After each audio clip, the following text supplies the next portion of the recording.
Just reels বানিয়ে বানিয়ে অপূর্বা মুখিজা ৪১ কোটি রুপির সাম্রাজ্য বানিয়ে ফেলেছে। এমনটা হওয়া কি আসলেও সম্ভব? ইনফ্যাক্ট একটা ব্যর্থ প্রেম কিভাবে অপূর্বার জীবন টোটালি পাল্টে দিয়েছে সেই গল্প আজকে আপনাদের সাথে শেয়ার করব। ২০০১ সালে জন্মগ্রহণ করা অপূর্বা মুখিজা ছোটবেলা থেকে পড়াশোনায় যেমন ফোকাসড তেমনই ছিল বেশ মেধাবীও।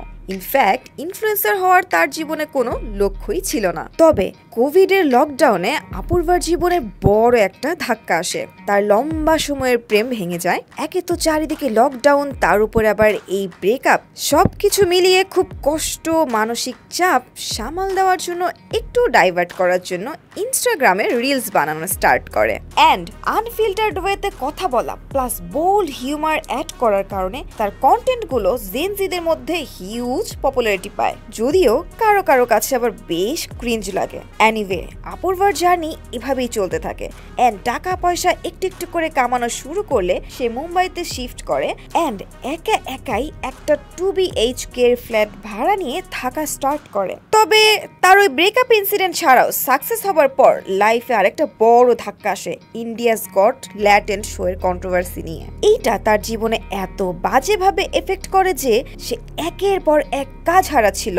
ইনফ্যাক্ট সে যে বাসায় থাকতো ওই বাসার মালিকও তাকে বাসা থেকে বের করে দেয়। শুধু তাই নয়, সে একটা ইন্টারভিউতে জানায় সে বাসা খোঁজার জন্য অন্য একটা বিল্ডিং এ গিয়েছিল। সেই বিল্ডিং এর মালিক তাকে চিনে ফেলায় সেই মালিক তাকে পুরো এলাকায় ব্ল্যাক লিস্টেড করে দেয়। মানে পুরো এলাকাতে যাতে বাসা খুঁজে না পায় এই ব্যবস্থাও করে ফেলে। অপূর্বা ভেবেছিল এখানেই সবকিছুর শেষ, এই ক্যারিয়ার নিয়ে আর আগানো যাবে না। কিন্তু এরপরেই কারণ জোহরের দ্য ট্রেটর করে আবার আলোচনায় সে।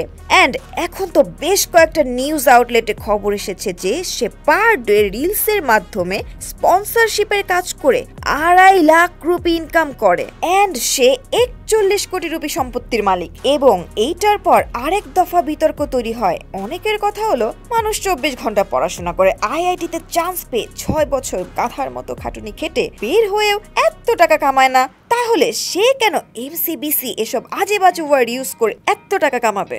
যাই হোক, তবে অপূর্বা নিজে দাবি করেছে যে এই ৪১ কোটি রুপি সম্পত্তির মালিকের খবরটা আসলেও অতি রঞ্চিতভাবে বাড়িয়ে বলা হয়েছে। তবে এটা সত্যি যে ইনস্টাগ্রামে ব্র্যান্ড কোলাবোরেশনের ভিডিও বানানোর জন্য ৫ থেকে ৬ লাখ রুপি অ্যান্ড স্টোরি পোস্টের জন্য ২ থেকে ২.৫ লাখ রুপি দাবি করে অপূর্বা। কিন্তু অপূর্বা জানায় এত টাকা তো আসলে ব্র্যান্ড দেয় না, নেগোসিয়েশন করে অনেকটাই কমিয়ে ফেলা হয়। সো ৪১ কোটি রুপির বিষয়টা সত্য না হলেও ১৫০টারও বেশি ব্র্যান্ড ডিল, টিভি শোজ এসব করেছে এই অপূর্বা বা দ্য রেভেল কিড কোটির ঘরে সম্পত্তি বানিয়ে ফেলেছে, এটা নিশ্চিত।